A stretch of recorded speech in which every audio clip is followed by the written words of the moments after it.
In this video, we're going to show you how to replace the rear differential fluid in the 2012 Dodge Ram 1500. I'm Blair from RevitAuto, and you're watching Fix It Friday.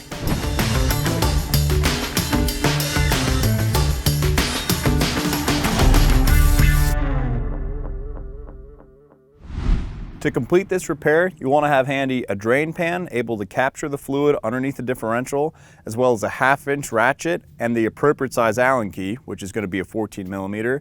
And then we also have Mopar RTV and Mopar rear diff fluid. Once you have all of that stuff together, you want to go ahead and slide underneath the passenger side or the rear of your pickup truck. So the first thing I do whenever I'm servicing a Ram like this is I remove this little sight plug here. It's a rubber grommet. And if it has been in a harsh environment, these will rip up and they'll tear. This is your site inspection plug. So you can just literally go in here and put your finger down and see if you have any fluid. And you can see here that you've got a little bit of rust and corrosion. So what I always do is I just go in a little bit with my finger and then I just pull out any sort of loose rust, because you don't want to have any contamination in your rear diff. Now I'll just go ahead with my little rag and just continue to clean it out, making sure that I'm pulling out instead of pushing in. Now that we have this off, what we're going to do is we're going to go on the passenger side to the upper plug and make sure that we can remove the upper plug first. All right, so the first thing that I do as a rule of thumb on every single vehicle is I remove the fill plug first, because there's 0 point in trying to go and remove the fluid if you can't refill it after. So I'll go ahead and just pull this out. Let this baby come on out. So while that is draining, I'll go ahead and remove our next plug.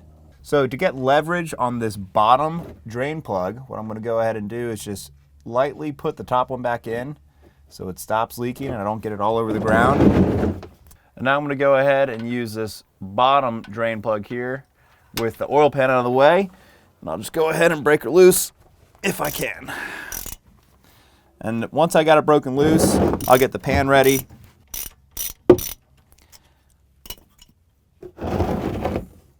What I'm going to do is I'm going to run this pan all the way back here and drain it so any heavy metals will get caught and they'll shine here once we're done. So I'll go ahead and let it all drain out. And I can see this pretty well, and this fluid looks fantastic. There's no real wear that I'm seeing, any indications. There's no metal. Everything here looks really good. I'm just going to go ahead and let this all drain down for a few minutes. So as you can see here, there's a little bit of crud buildup on this bottom plug. You just want to go ahead and examine it and wipe it off onto a clean rag. Quick tip here, I like to use my 3/8 ratchet extension to hold my plug in place while I put the RTV around the threads. That way I make sure I have a really even coat, I don't get it everywhere, and I won't have any leaks when I reinstall.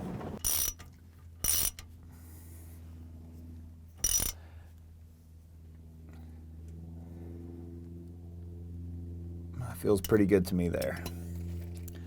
Alrighty, so just wipe off the excessive RTV. And we'll go ahead and do the same thing for the top one.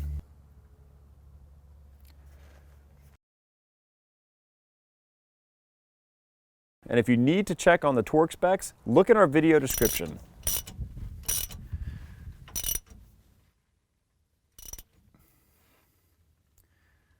So that's pretty good and snug for me. I'm going to let that all sit there, and I'll just go ahead and use my rag to wipe away any excess. The reason you want to do that is after you take this thing for a test drive, you want to check for leaks. And if you have any new drips, you know you've got a leak somewhere. So you can see here that we've got a little bit of crud that came out of the rear diff. Nothing too hateful. You're going to find a little bit. It's all metal on metal in there. So that's really what all this stuff is here. You can see there's just a little bit of metal flake here, but this is why you want to make sure you have a really clean pan before you start so that you can see if there's any wearing. But this all looks very normal, very good. I'm not concerned at all with that rear. So for the fluid here, what I do is I'll just prep them all at the same time so I can rock and roll and get it done. And what you have right here is just a small little seal holding your fluid in. So after I do that and I have this thing off here, what I'll do is I'll just prep one head.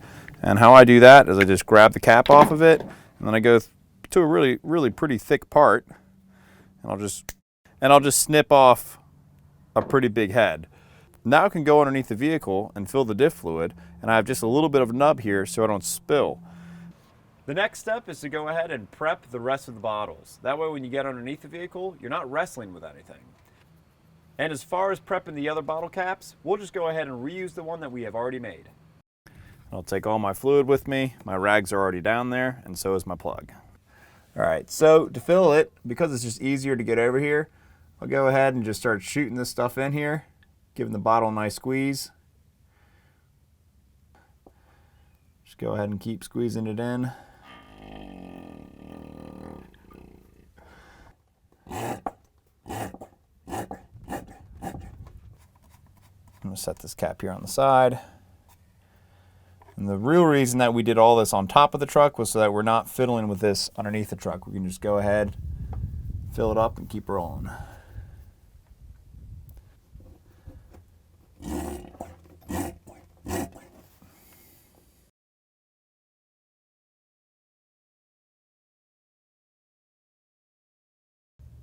We still got a long ways to go, so it's going to take a majority of this quart right here.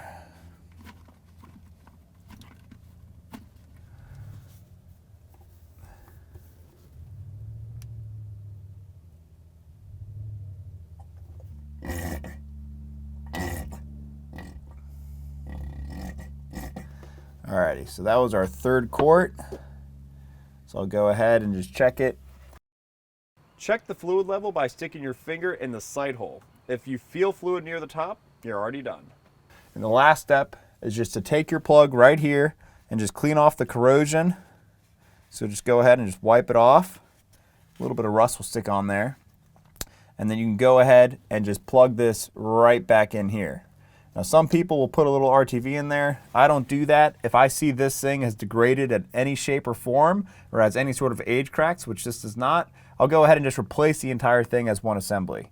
So after everything's been completed underneath the truck, go ahead and take the thing for a quick test drive and then park it on a level surface, wait about 30 minutes, and then pull that little plug back off to make sure that your level's still where you had it at the end of the service. If it's low, go ahead and top it off, and if it's good, you're already set and perfect. Thanks for watching this video on Fix It Friday. We hope it helped. If it did, be sure to like, comment, and subscribe. I'm Blair with RevitAuto, and as always, happy motoring.